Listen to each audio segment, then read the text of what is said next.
Palavra da Verdade, com Hernandes Dias Lopes. Irmãos amados, nós vamos abrir a Palavra de Deus no livro de Atos dos Apóstolos, capítulo 27. Atos 27.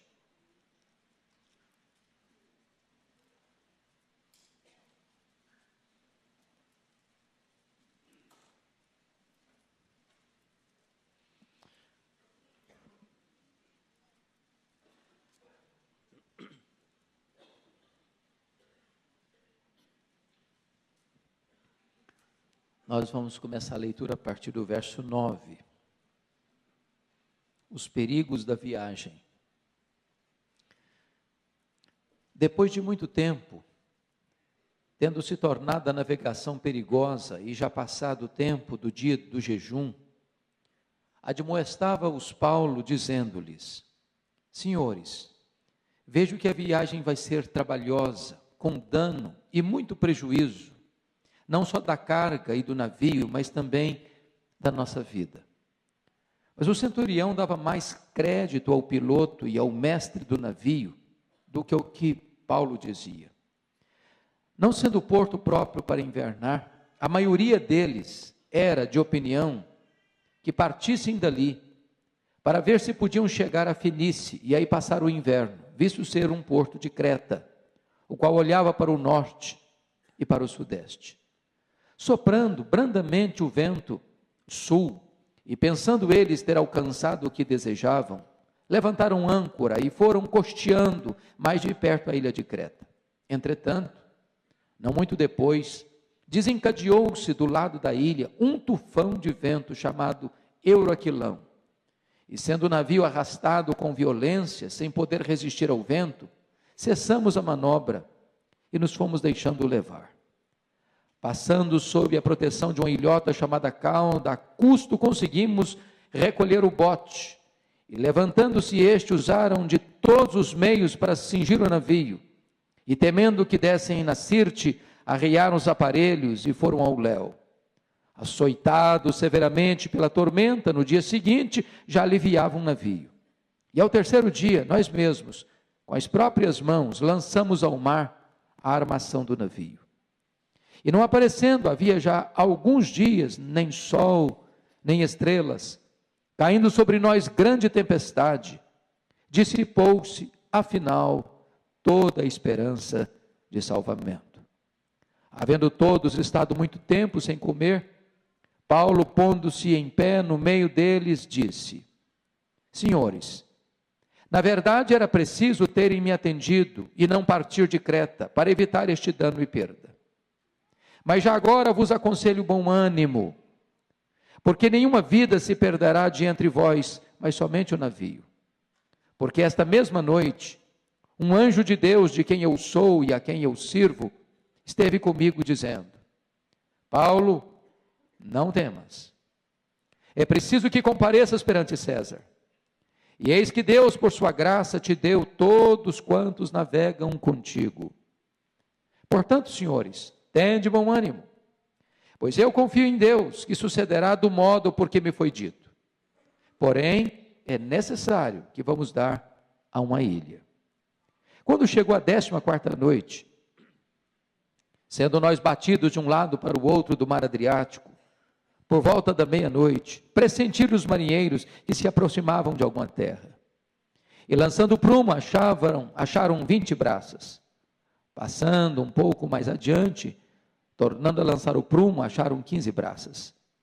E receosos de que fôssemos atirados contra lugares rochosos, lançaram da popa 4 âncoras e oravam para que rompesse o dia. Procurando os marinheiros fugir do navio e tendo arriado o bote no mar, a pretexto de que estavam para largar âncoras da proa, disse Paulo ao centurião e aos soldados: Se estes não permanecerem a bordo, vós não podereis salvar-vos. Então os soldados cortaram os cabos do bote e o deixaram afastar-se. Enquanto amanhecia, Paulo rogava a todos que se alimentassem, dizendo: Hoje é o 14º dia em que, esperando, estáis sem comer, nada tendo provado. Eu vos rogo que comais alguma coisa, porque disso depende a vossa segurança. pois nenhum de vós perderá nem mesmo um fio de cabelo. Tendo dito isto, tomando um pão, deu graças a Deus na presença de todos. E depois de o partir, começou a comer. Todos cobraram ânimo e se puseram também a comer. Estávamos no navio 276 pessoas ao todo. Refeitos com a comida, aliviavam o navio, lançando o trigo ao mar. Quando amanheceu, não reconheceram a terra, mas avistaram uma enseada onde havia praia. Então consultaram entre si se não podia encalhar ali o navio. Levantando as âncoras, deixaram-no ir ao mar, largando também as amarras do leme. E alçando a vela de proa ao vento, dirigiram-se para a praia. Dando, porém, num lugar onde duas correntes se encontravam, encalharam ali o navio.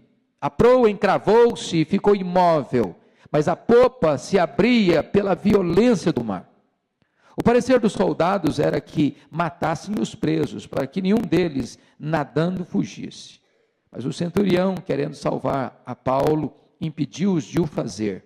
E ordenou que os que soubessem nadar fossem os primeiros ao lançar-se ao mar e alcançar a terra. Quanto aos demais, que se salvassem, uns em tábuas e outros em destroços do navio. E foi assim que todos se salvaram em terra. Uma vez em terra, verificamos que a ilha se chamava Malta. Os bárbaros trataram-nos com singular humanidade, porque acendendo uma fogueira, acolheram-nos a todos por causa da chuva que caía e por causa do frio. Tendo Paulo ajuntado e atirado à fogueira um feixe de gravetos, uma víbora, fugindo do calor, prendeu-se-lhe a mão. Quando os bárbaros viram a víbora pendente da mão dele, disseram uns aos outros: certamente este homem é assassino, porque salvo do mar, a justiça não o deixa viver. Porém, ele sacudindo o réptil no fogo, não sofreu mal nenhum. Mas eles esperavam que ele viesse a inchar ou a cair morto de repente. Mas depois de muito esperar, vendo que nenhum mal lhe sucedia, mudando de parecer, diziam ser ele um Deus. Perto daquele lugar havia um sítio pertencente ao homem principal da ilha, chamado Públio, o qual nos recebeu e hospedou benignamente por 3 dias. Aconteceu achar-se enfermo de disenteria, ardendo em febre o pai de Públio. Paulo foi visitá-lo e, orando, impôs-lhes as mãos e o curou. À vista deste acontecimento, os demais enfermos da ilha vieram e foram curados, os quais nos distinguiram com muitas honrarias. E tendo nós de prosseguir viagem, nos puseram a bordo tudo o que era necessário. Amém. O tema que eu vou trabalhar nesta noite é como passar vitoriosamente pelas tempestades da vida. Irmãos queridos, é claro que todos nós escolhemos o destino da nossa viagem, mas não temos o poder de escolher a maneira de chegar lá. Fazemos planos, mas é a mão de Deus que nos dirige. Às vezes os nossos planos se frustram, mas o plano de Deus jamais pode ser frustrado. A nossa vida aqui é comparada com uma viagem. Aliás, o grande clássico, O Peregrino, de John Bunyan, ilustra muito bem isso. A nossa vida é como a viagem de um peregrino, desde a terra ao paraíso celestial. Nesta peregrinação, enfrentamos desertos tórridos, vales escuros, pântanos lodacentos, mares revoltos. E a vida é assim, é uma viagem. Assim também ilustrou Homero em seu livro Odisseia, que descreveu a vida como uma viagem. Esta viagem de Paulo a Roma, certamente não é uma alegoria, é uma realidade dramática, que tem para nós lições muito oportunas para nos ensinar. Agora notem isso. Mesmo quando nós estamos fazendo a vontade de Deus, e até mesmo a nossa em sintonia com a vontade de Deus, nós encontramos ainda pela frente tempestades convulsivas. Paulo escreve na sua carta aos Romanos, capítulo 1, versos 14 a 16, que ele tinha vontade de ir a Roma, era seu sonho ir a Roma. E Deus disse para ele em Atos 23, 11, que ele deveria comparecer diante de César em Roma.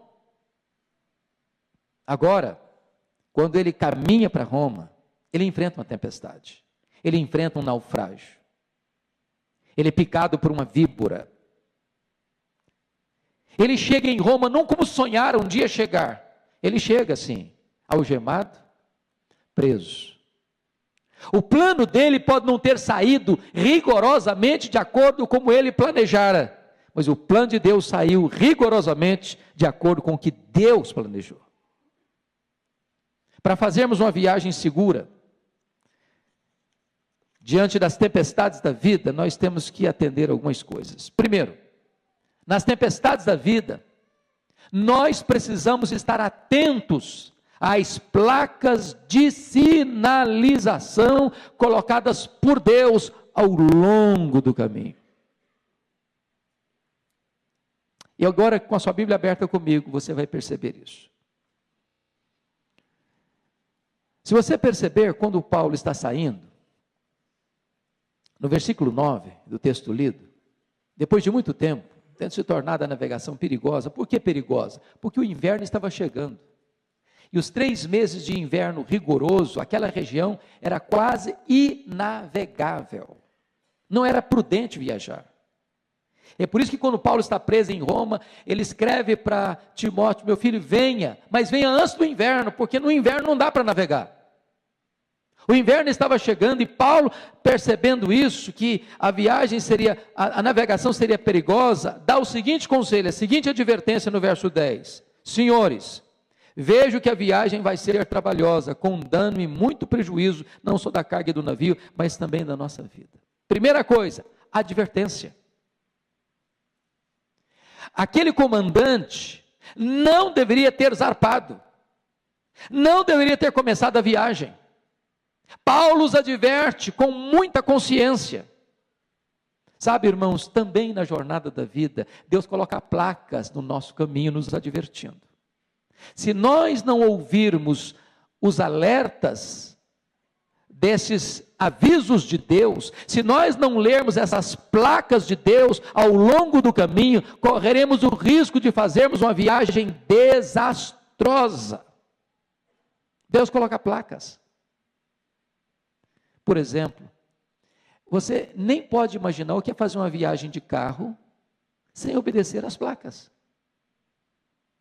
sem observar as placas. Quem não observa as placas de aviso, corre o risco de um acidente grave e de provocar tragédias na vida de outras pessoas. Deus coloca placas.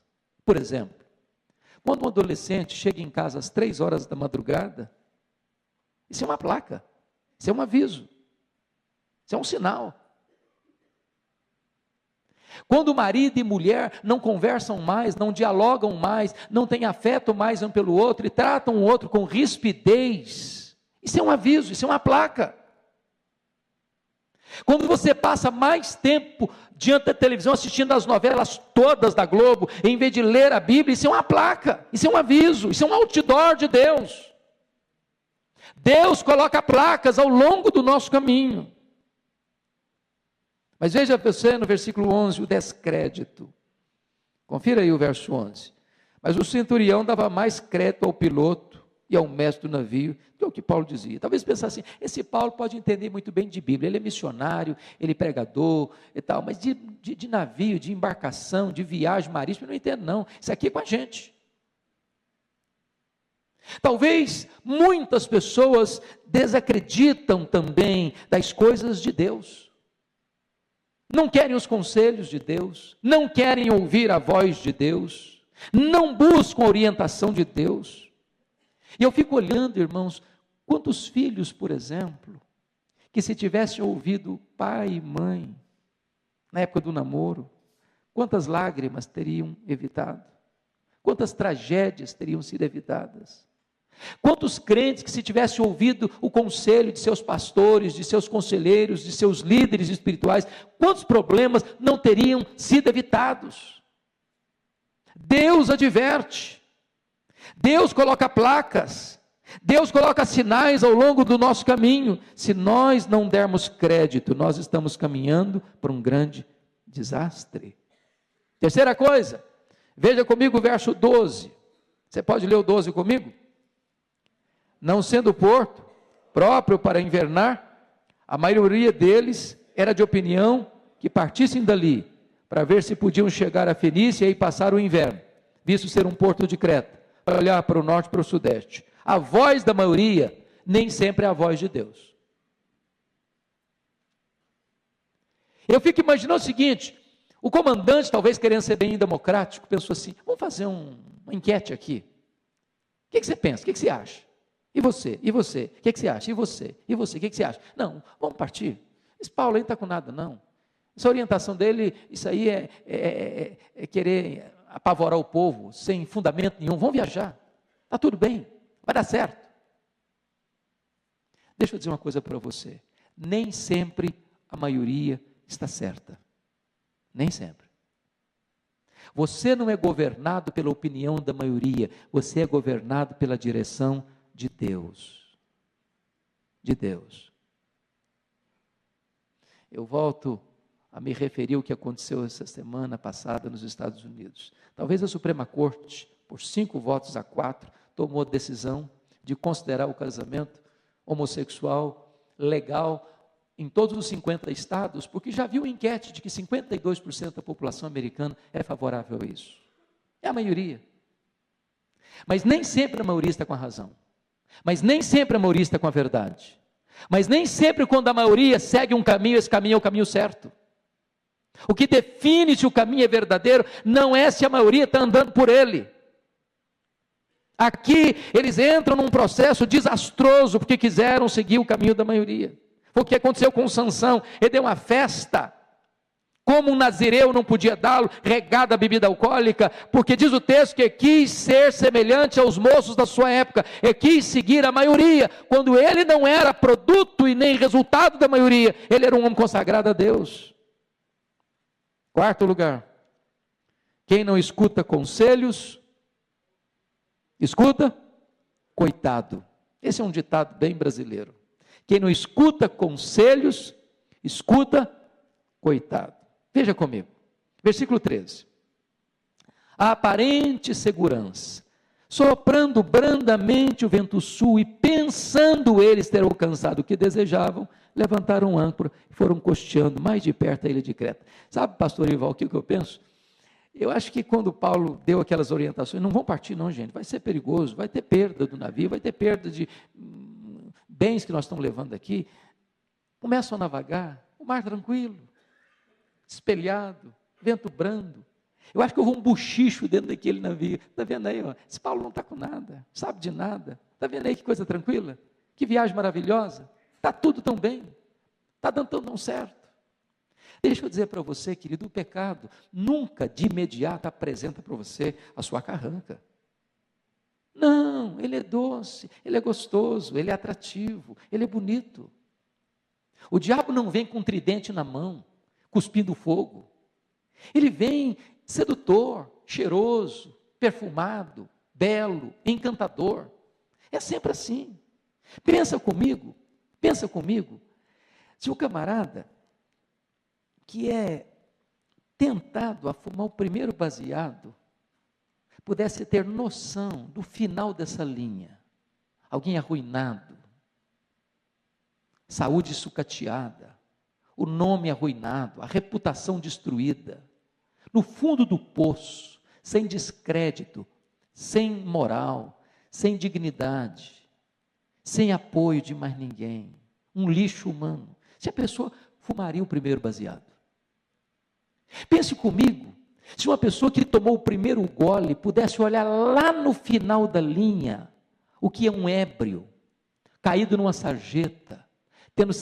tirado de lá pelo pai, pela mãe, pelo marido, pela esposa, pelos filhos, a vergonha, o opróbrio, a miséria, a desgraça, você tomaria o primeiro gole.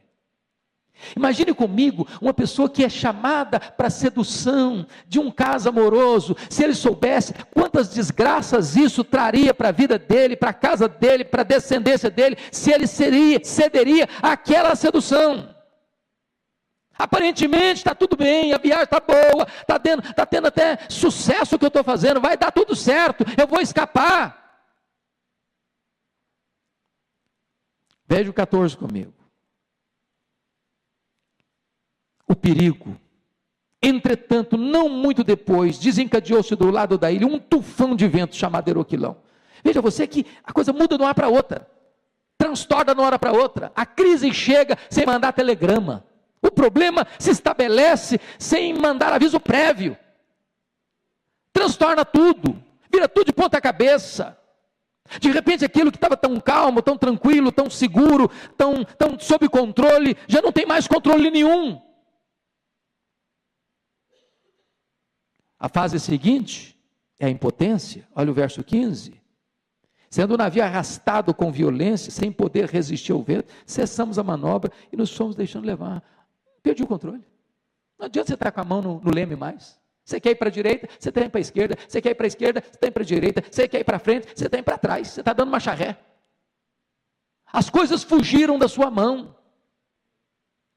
Você não está mais no controle. Quando nós não observamos as placas de Deus no nosso caminho, chega um ponto em que nós perdemos o controle da situação. E aí, a fase seguinte é o prejuízo. É o prejuízo. Olha os versos 18 e 19 comigo. Açoitado severamente pela tormenta, no dia seguinte já aliviava o navio. E ao terceiro dia, nós mesmos, com as próprias mãos, lançamos ao mar a armação do navio. O pecado é sempre assim. Ele subtrai. Ele causa prejuízo. Eu costumo dizer 3 frases que eu aprendi e me marcam muito. O pecado é uma fraude. É um engodo. Ele vai levar você mais longe do que você gostaria de ir. Ele vai reter você mais tempo que você gostaria de ficar. Ele vai custar para você mais caro do que você gostaria de pagar. Leia as placas. Leia as placas. Mas o final da linha qual é? O desespero total. Olha o verso 20. Pode ler o verso 20 comigo? E não, aparecendo, havia já alguns dias, nem sol, nem estrelas, caindo sobre nós grande tempestade, dissipou-se afinal toda a esperança de salvamento. Fundo do poço, fim da linha, não tem mais esperança. Quando você não lê as placas de Deus ao longo do caminho, as tragédias vão acontecendo, um abismo chama outro abismo, chega ao ponto, você perde a esperança. Não tem mais saída, não tem mais solução. Sabem por quê? Porque lá atrás, você devia ter seguido as placas, você devia ter olhado os sinais de Deus, e você os ignorou, e agora está colhendo as inevitáveis consequências da negligência e da desobediência. Mas é um segundo ponto que eu quero tratar com você.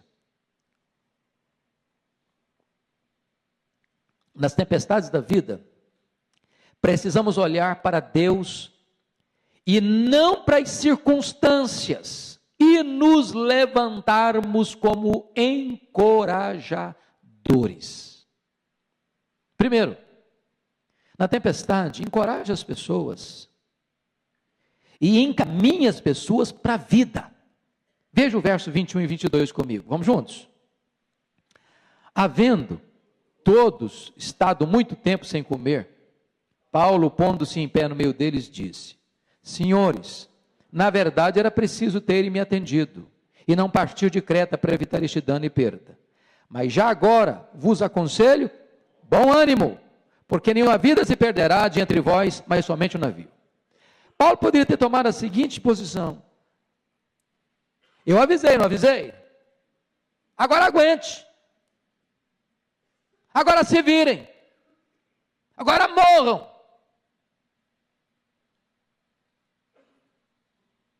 Ele não deixou de ser íntegros. Olha, vocês não deviam ter vindo. Eu falei mesmo. Agora, gente, já que nós estamos nessa enrascada toda e eu estou aqui também, como fruto da decisão errada de vocês, vamos fazer uma coisa? Vamos ter ânimo. Vamos levantar a cabeça. Porque quando está tudo ruim, irmãos, tem gente que só puxa para baixo ainda mais um pouquinho. Não vai piorar mais. Não, esse troço vai ficar pior ainda. Esse navio vai afundar daqui a pouquinho. Agora é que não vão morrer mesmo. E aí, em vez de trazer uma palavra de esperança, traz mais pânico, traz mais medo, traz mais desespero. É magnífico isso, porque você exorta. Mas chega uma hora em que não adianta você botar mais peso nas costas das pessoas, não adianta botar mais drama na cabeça das pessoas. É hora de você dizer, tem saída, tem solução, vamos esperar em Deus, vamos olhar para cima, vamos olhar para o céu, Deus vai abrir uma porta para nós, Deus vai nos dar uma saída e uma solução, tenha um bom ânimo. O mundo está cheio de pessimistas, irmãos. Gente que aposta que vai dar errado. Gente que empenha todo o seu esforço para dizer, não vai dar certo. É preciso, nessa hora, você se levantar e pôr a sua confiança em Deus. Em outras palavras, na tempestade, não procure culpados, busque soluções. Busque soluções. Segunda coisa, na tempestade, abandone o medo. Olha comigo o verso 22. Já agora vos aconselho bom ânimo. Ô, gente, o medo gera pânico. O medo é o antônimo da fé. O medo é o contrário da fé. Onde tem medo, não tem fé. Você fica olhando para o Brasil, né? A gente está todo mundo aí descontente, não tem ninguém feliz. Eu, pelo menos, se tem, eu não consigo encontrar ainda. Toda pessoa com que eu converso está pessimista, está desanimado, está querendo sair do Brasil, está dizendo que a crise vai piorar, e talvez piore um pouquinho mesmo, e tal. E não, acabou. Deixa eu dizer para você, você na crise não deve ficar olhando para a circunstância. Senão você afunda mesmo, senão você naufraga mesmo. Na crise, Deus quer levantar você como alguém que diz, eu não tenho medo, porque a minha vida não é governada em Brasília, a minha vida não é governada pela economia do Brasil, a minha vida não é governada pelos acordos internacionais, pelas decisões das Supremas Cortes, a minha vida é governada pelo Deus Todo-Poderoso, e Ele está no trono, e Ele nunca enfrentou crise. Levante-se como um encorajador. Terceiro lugar, na tempestade, abra os olhos para ver as intervenções sobrenaturais de Deus.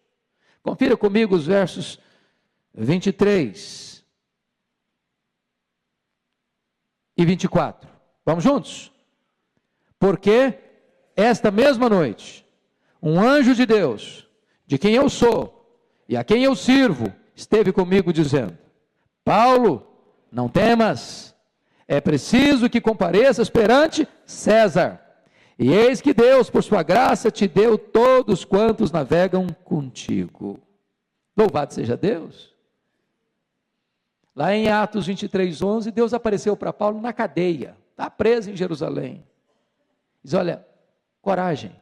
Assim como você deu testemunho aqui em Jerusalém, eu quero que você dê testemunho também em Roma. Deus não muda de palavra. A circunstância não altera os propósitos de Deus. Os planos de Deus são vitoriosos, não podem ser frustrados.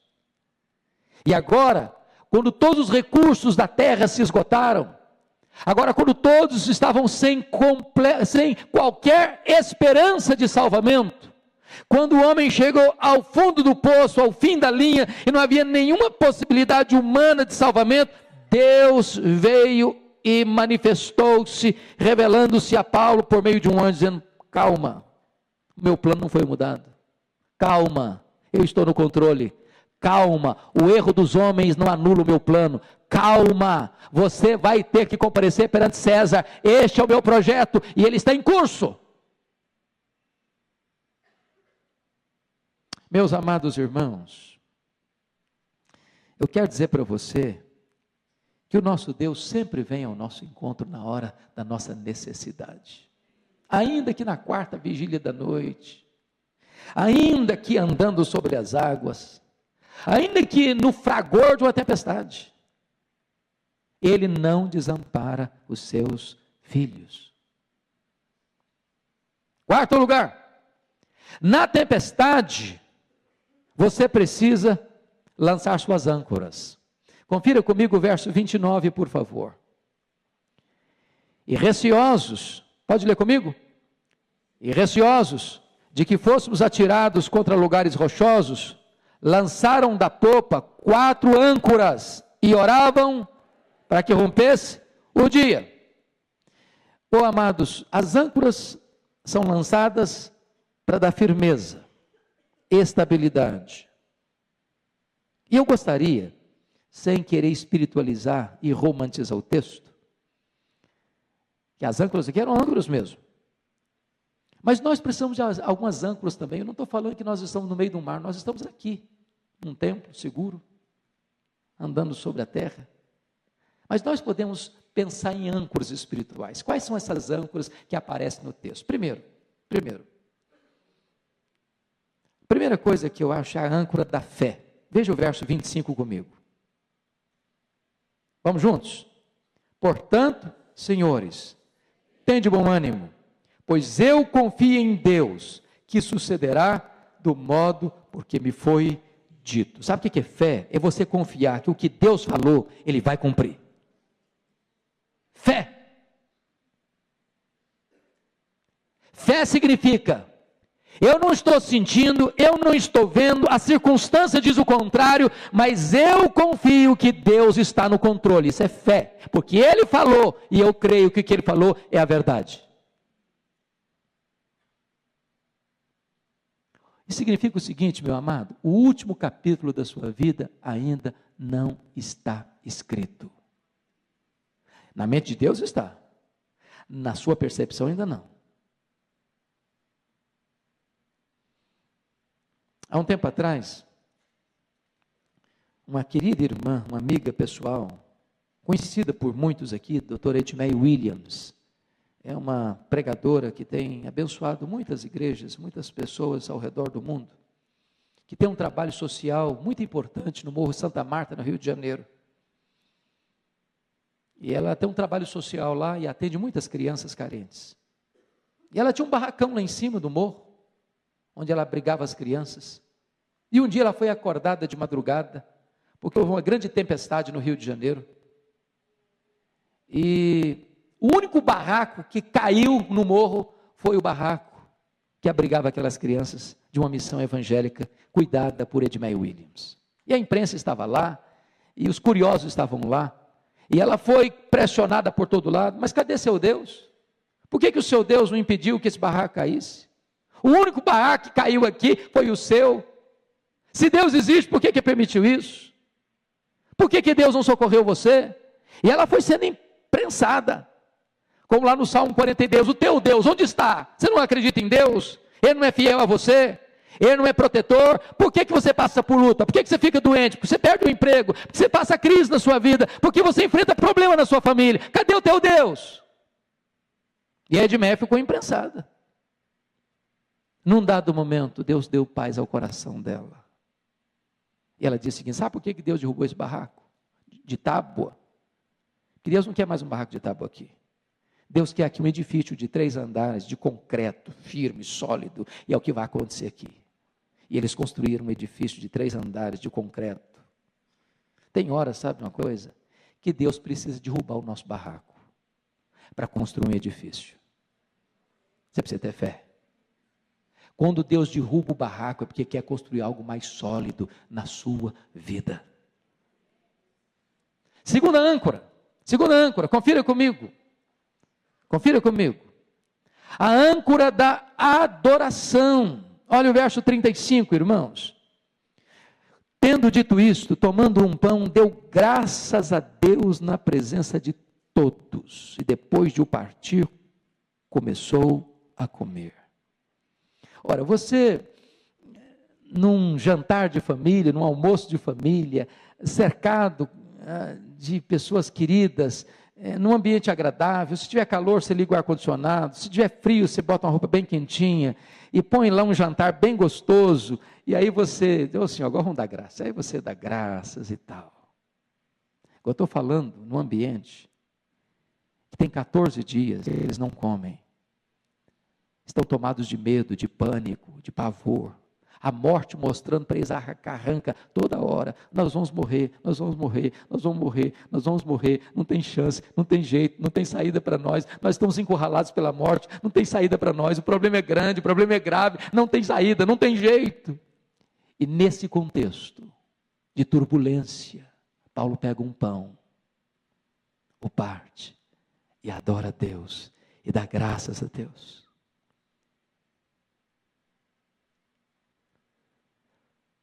Coloque a âncora da adoração, das ações de graças, não quando o problema já foi embora, mas pela fé, dê graças a Deus, sabendo que mesmo na tempestade, Deus continua no controle da situação. Eu fico pensando, pastor Ival, no Abraão. Abraão tinha 100 anos de idade, 100 anos de idade, empurrando um carrinho de bebê, quando não havia bebê. Quando a mulher dele tinha 90 anos, ainda era estéril. Mas não tem mais jeito. E eu imagino, quando alguém perguntava, e aí, ancião, e o seu nome aí? Meu nome é pai de uma numerosa multidão. Cara, legal. E quantos filhos? Não tem ainda não, estou esperando. Tadinho do velho, ficou gagá.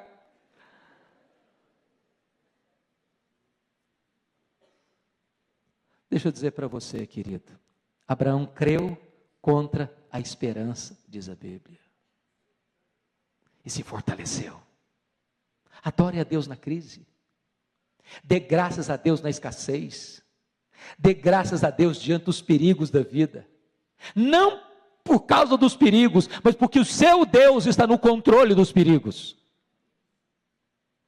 Terceira âncora, a âncora da oração. Olha o verso 29 comigo, você pode ler o 29? Vamos juntos?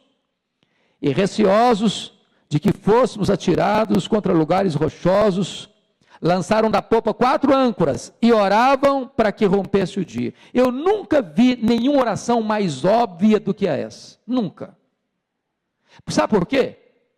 Se você orar para o dia amanhecer, o dia amanhece. Se você não orar para o dia amanhecer, amanhece do mesmo jeito. Você já orou para o dia amanhecer alguma vez? Que ele vai amanhecer. Se você orar, ele amanhece. Se não orar, ele amanhece também. O que significa que eles oraram para o dia amanhecer? Sabe por quê, irmãos? Tem hora que a noite está tão escura. Tem hora que a noite é tão trevosa. Tem hora que o aperto da alma é tão grande. Tem hora que o sofrimento é tão atroz. Você diz, meu Deus, o amanhece esse dia, eu não vou aguentar. Meu Deus, o Senhor apressa essa luz chegar, ou eu vou perecer. Eu não sei se você está colocando a âncora da oração.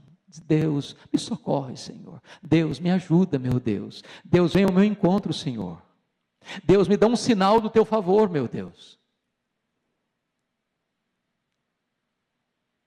Sabe o que aconteceu? Olha o verso 39. Leia comigo. Quando amanheceu, não reconheceram a terra, mas avistaram uma enseada, onde havia praia.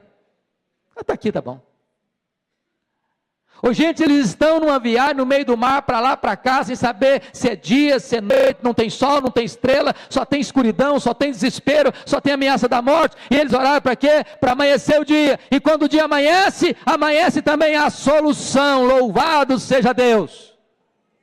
O choro pode durar a noite inteira, mas a alegria vem pela manhã. Espera em Deus, espera em Deus, espera em Deus. Quarta âncora, olha comigo o versículo 26. Pode ler comigo?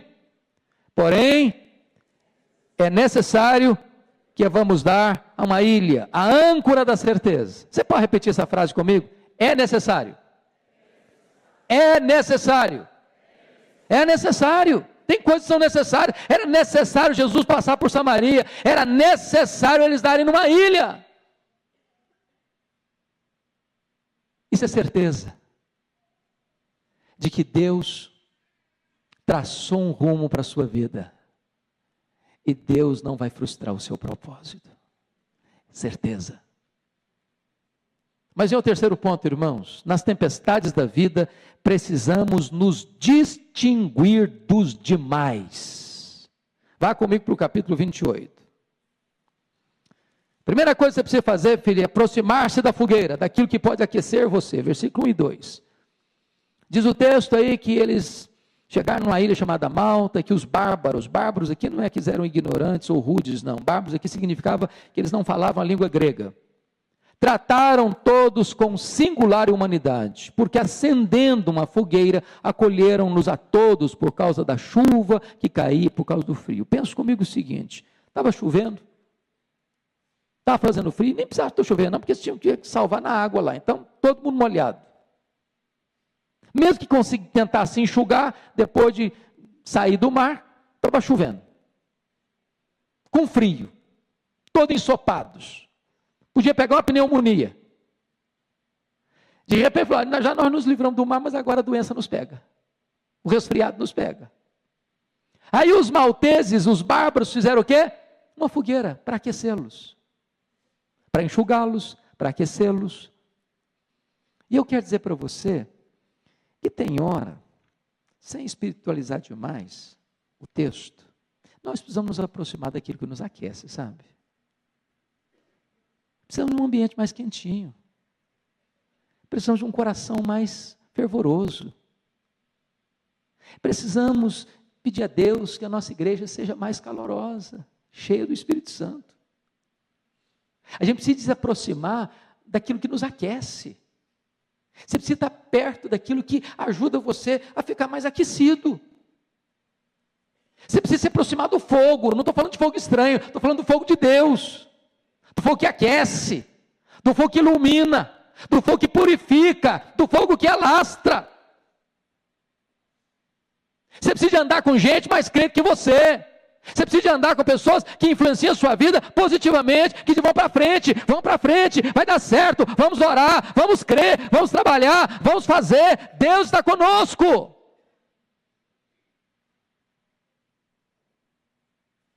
Segunda coisa, irmão,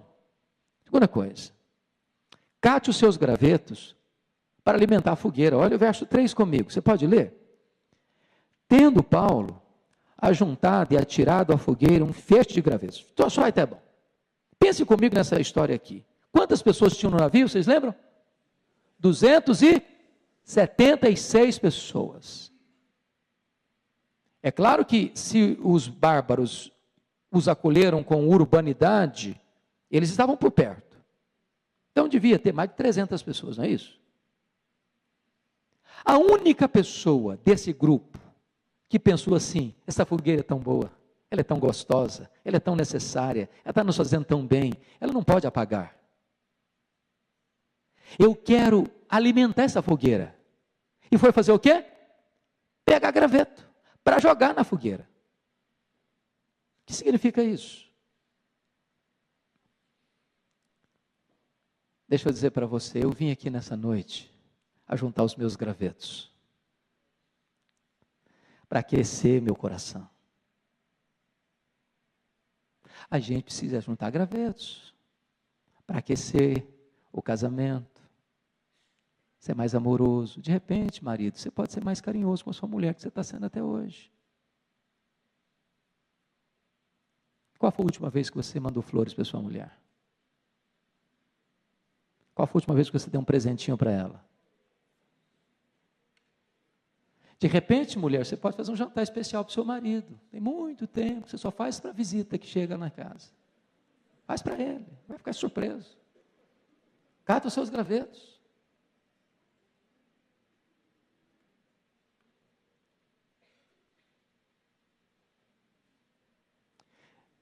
Catar os gravetos, sabe o que significa? Faça investimento.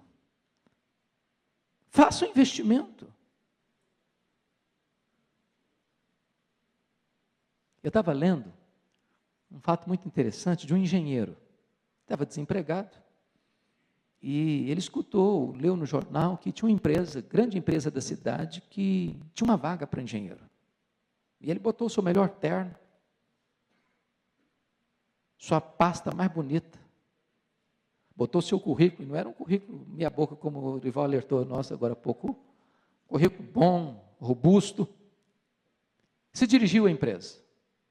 Eu sou engenheiro, li que tem uma vaga aqui para engenheiro, eu gostaria de pleitear essa vaga. Aí a pessoa que o atendeu com muita cortesia e disse, olha, infelizmente a vaga foi preenchida hoje de manhã, não tem mais, agora só tem vaga aqui para motorista. Aí o engenheiro, frustrado, cabisbaixo, saiu, se dirigindo lá, um pátio onde estava estacionado seu carro. De repente, quer saber de uma coisa? Eu sou motorista, estou desempregado. Voltou, disse, olha, eu sou motorista, aqui está a minha carteira, eu gostaria de pleitear a vaga de motorista. O gerente da empresa escutou lá do escritório dele. Vem cá, é de gente desse jeito que eu preciso da minha empresa aqui. Gente que topa tudo. Gente que esteja pronta a começar de baixo. Você está contratado. Esse homem se transformou na pessoa do mais alto escalão daquela empresa. Sabe por quê? Porque teve disposição de catar os seus gravetos. Começa de baixo. Começa pequeno. Comece sem muita pretensão. Cate os seus gravetos. Invista. Mantenha esse fogo aceso. Ninguém começa subindo uma escada do 10º degrau. Começa no 1º degrau. Terceiro lugar. As víboras estão soltas. Cuidado com elas. Olha o verso 3. Quando ele jogou aquele feixe de gravetos, diz o verso 3, uma víbora, fugindo do calor, prendeu-se-lhe a mão. E diz o texto que quando os bárbaros viram aquela víbora presa na mão do Paulo, gritaram logo, é um assassino, tenta se livrar do mar, a justiça não o deixa viver. Deixa eu dizer uma coisa para você. Sabe o que os bárbaros fizeram aqui? Talvez até sem saber, remexeram no passado de Paulo. Ele tinha sido um assassino mesmo. Ele exterminou muita gente em Jerusalém. Cuidado com as víboras, porque as víboras, quando atacam você, as pessoas são tentadas a revirar seu passado. A relembrar você coisas que você fez lá atrás, mas que pela graça de Deus, o sangue do Cordeiro já limpou, já lavou, você não deve mais nada, você já está justificado, já está perdoado, já não tem mácula nem mancha para você mais diante do trono do Deus Todo-Poderoso.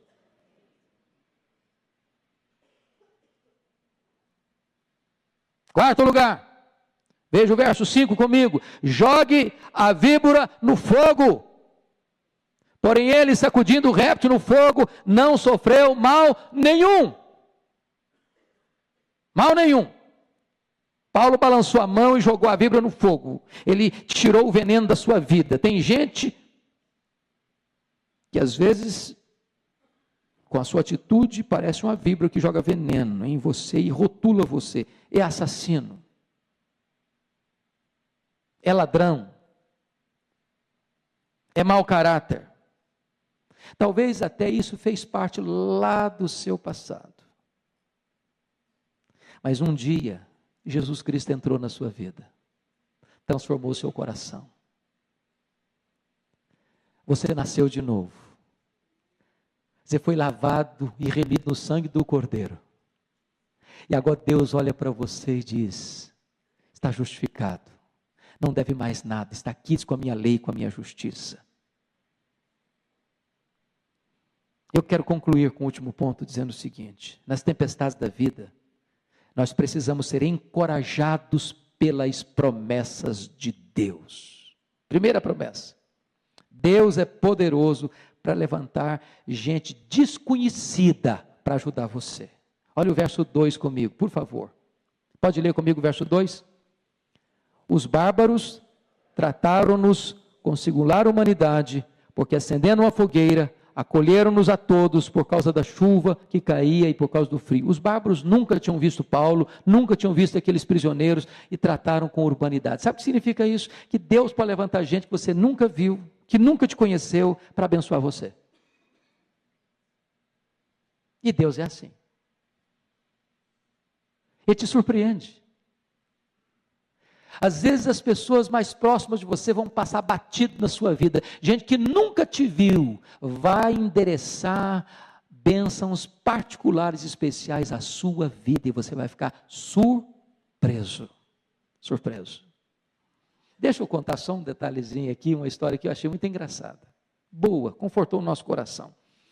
Eu e os meninos estávamos morando nos Estados Unidos, vindo embora. E nós tínhamos comprado um carro velho lá, e na hora de voltar tinha que vender o carro.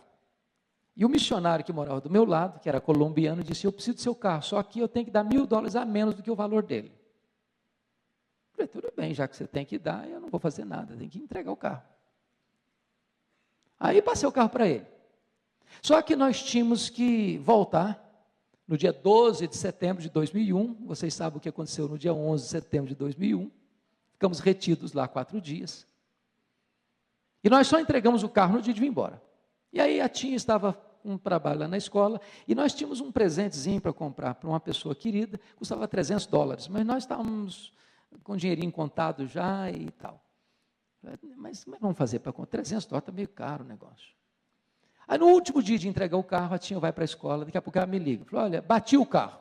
Ai meu Deus, não entreguei o carro ainda, o que eu vou fazer agora? Não tinha 300 para comprar o presente, vou ter que pagar agora não sei quanto para consertar o carro. Uma caminhonete, truque, bateu na traseira de um Toyotinha velho. A picape foi tirada no reboque. Quando eu chego, eu falei: cadê o carro batido? Não tinha nada na traseira do carro, nada. Aí pegamos o carro, levamos para casa, botamos na garagem. Nem falei para o cara que comprou o carro, porque não parecia nada mesmo não. Não tinha nada para ver. Não tinha nada para ver. Deu meia hora, a campainha toca. Chega um policial, um guarda de trânsito, um policial. O senhor é o dono desse carro? Eu falei: sim, senhor. Esse carro que bateu? Eu falei: sim, senhor. E ele pegou o computadorzinho, ao final das contas, ele falou: estou te entregando $300. Eu falei: como assim? Como o senhor está me entregando 300? Nem eu tenho obrigação de entregar para o senhor $300. É mesmo? Mas como assim? Não, porque isso aí faz parte do processo. Se o carro bateu, não aconteceu nada, $300 do senhor. Eu falei: muito obrigado. Não dá para bater outra vez, não? Hoje Deus faz até você bater um carro para te ajudar. Deus é Deus. Deus é Deus. Ele levanta gente que você nunca viu para te abençoar. Segunda coisa, irmão, preste minha atenção nisso. Deus é poderoso para proteger você de todo mal. Quando aquela víbora prendeu na mão do Paulo, olha o verso 6 comigo.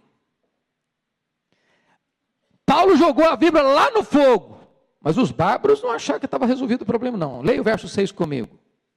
Mas eles esperavam que ele viesse a inchar ou a cair morto de repente. Mas depois de muito esperar, aí depois, deixa para depois que eu vou entrar no outro ponto ali. Preste bem atenção. Tem gente que vai olhar para você e diz: ele vai inchar. Ele vai cair. Não aguenta essa rebordosa não, ele vai cair. Ele vai morrer. Tem gente que aposta que você vai fracassar. Mas o seu Deus é o Deus que livra você do mal.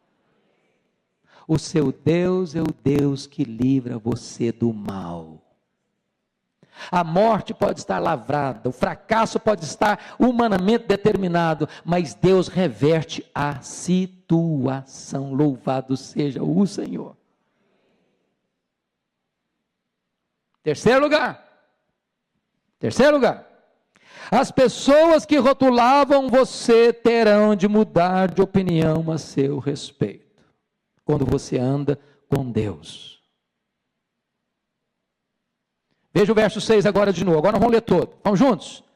Mas eles esperavam que ele viesse a inchar ou a cair morto de repente. Mas depois de muito esperar, vendo que nenhum mal lhe sucedia, mudando de parecer, diziam ser ele um Deus. Agora não é nem um assassino e nem um Deus, é um servo do Deus vivo. Quando você anda com Deus, irmãos, as pessoas que rotularam você, as pessoas que tentaram jogar veneno em cima de você, as pessoas que acreditavam que você ia inchar, que você ia cair, que você ia morrer, vão ter que mudar de opinião. Não, esse homem é um homem de Deus. Não, essa mulher é uma mulher de Deus. Deus está com ele. Eu não posso negar isso. Eu tenho que admitir que a mão de Deus está presente na vida dessa pessoa. Louvado seja o Senhor. Finalmente, queridos, finalmente. Última promessa. A ilha do seu naufrágio pode ser o lugar da sua oportunidade. Veja o verso 10 comigo.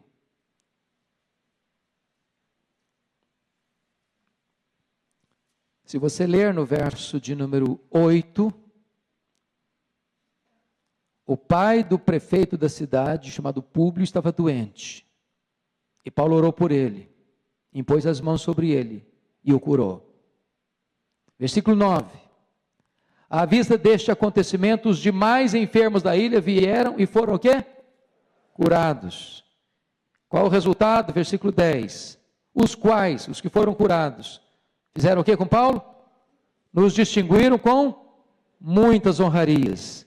E tendo nós de prosseguir viagem, nos puseram a bordo tudo o que era necessário. Sabe de uma coisa?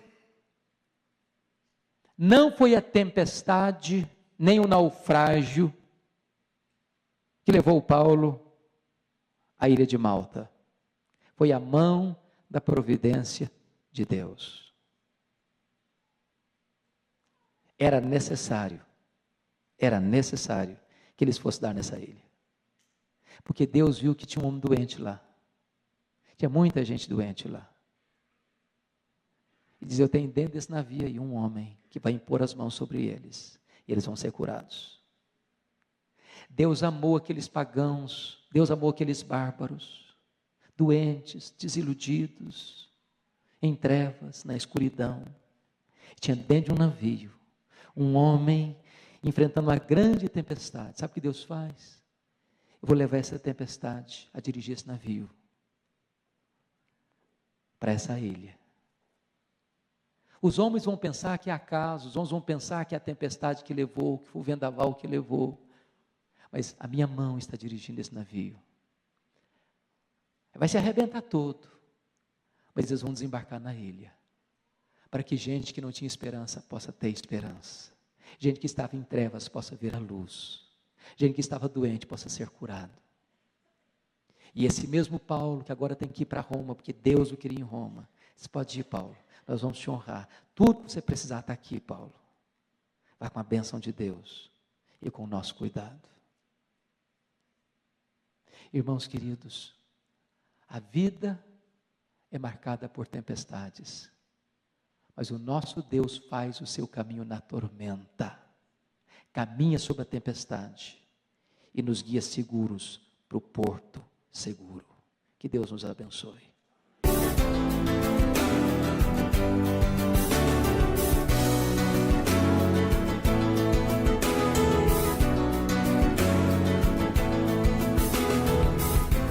Palavra da Verdade, com Hernandes Dias Lopes.